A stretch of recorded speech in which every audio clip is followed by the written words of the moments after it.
Students, welcome back to my channel. Last video में हमने cover किया था volume percentage, mass percentage and mass by volume percentage. आज हम कर रहे हैं पार्ट्स पर मिलियन। तो पार्ट्स पर मिलियन आपने सुना होगा कि पोल्यूशन जो है वो पीपीएम में मेजर होता है। आपने कई बार सुना होगा कि आज इतना पीपीएम पोल्यूशन है, ठीक है। तो व्हाट इज दैट पीपीएम? क्या होता है पीपीएम?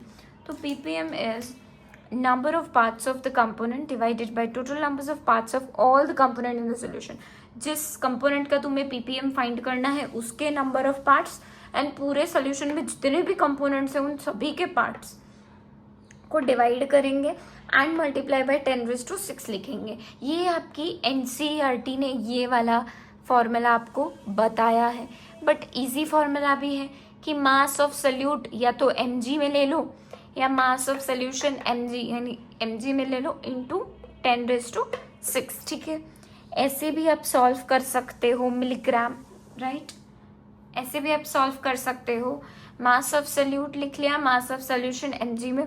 अब एक क्वेश्चन प्रैक्टिस करवाती हूँ जिससे तुम्हें ख्याल आ जाएगा, ठीक है। अब factory releases 5 mg of pollutant, ठीक है, okay. A factory releases 5 mg of pollutant into 2 liters of water।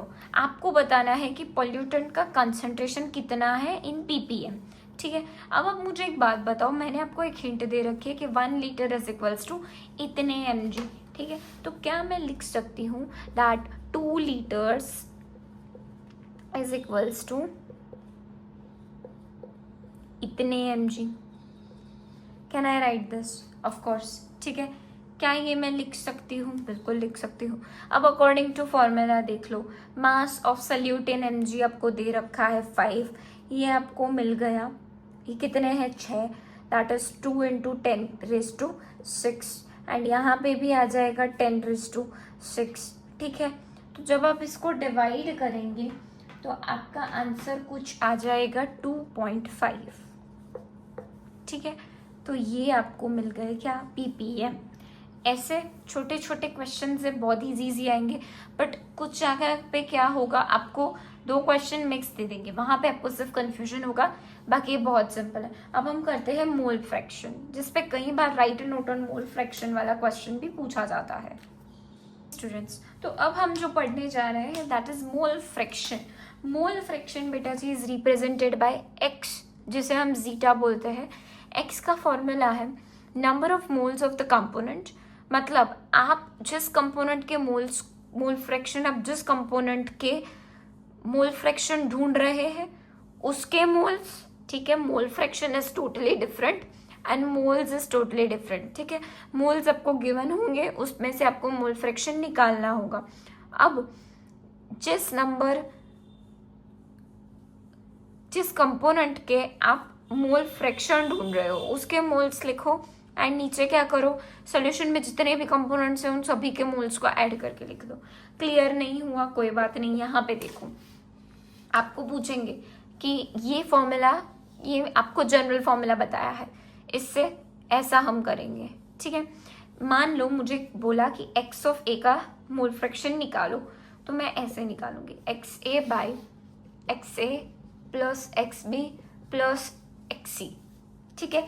ऐसे निकलता है। अब B का बोला तो ऐसे, C का बोला तो ऐसे। अब अगर मैंने इन सभी को प्लस कर दिया तो तुम खुद देखो, ये तो 1 आ जाएगा, है ना। तो आपको ये याद रखना है कि टोटल क्या होता है? 1 होता है। Total sum of all mole fractions is equals to 1, ठीक है। ये याद रखना है, ये जनरल फॉर्मूला है, उस पे से मैंने ये किया। अभी आपको ये क्लियर नहीं होगा, मैं इस पे क्वेश्चन कराऊंगी तो आपको फट से क्लियर हो जाएगा। आपको क्वेश्चन मैंने लिखा दिया है, अब आप देखिए। A solution is made by mixing 2 moles of ethanol, ठीक है। 2 मोल्स बेटा जी क्या है? एथेनॉल है। एथेनॉल का फॉर्मूला देख लीजिए, केमिकल फॉर्मूला C2H5OH, ठीक है, with the 3 moles of water, ठीक है। What is the mole fraction of ethanol? Ethanol का मोल फ्रैक्शन आपको निकालना है। तो सबसे पहले आप गिवन लिख दीजिए, ठीक है। आपको क्या दे रखा है? मोल्स ऑफ इथेनॉल दे रखे हैं। कितने हैं बेटा? 2 है, ठीक है। अब आपको मोल्स ऑफ वाटर दे रखा है, कितने हैं? 3 है, ओके। अब आपको निकालना है मोल फ्रैक्शन, किसका? इथेनॉल का। फॉर्मूला अभी मैंने सिखाया था। लेट सपोज ये ए है, लेट सपोज ये बी है, तो ए प्लस बी यानी कि मोल्स ऑफ सोल्यूशन हुआ, तो मोल्स ऑफ सोल्यूशन क्या हो जाएगा हमारा? बिल्कुल 5 हो जाएगा। ठीक है, अब मैंने सिखाया था कि सपोज मुझे एक्स ए निकालना है, तो मैं क्या करूँगी? X A divided by x A plus x B, नीचे जितने भी हो टोटल सोल्यूशन का। ठीक है, तो एक्स ए क्या है आपका? 2 है और नीचे 5 आ जाएगा। तो जब आप इसको डिवाइड करेंगे तो आपका आंसर कुछ आ जाएगा 0.4। ठीक है, तो ये आपका आंसर आ गया है। डन।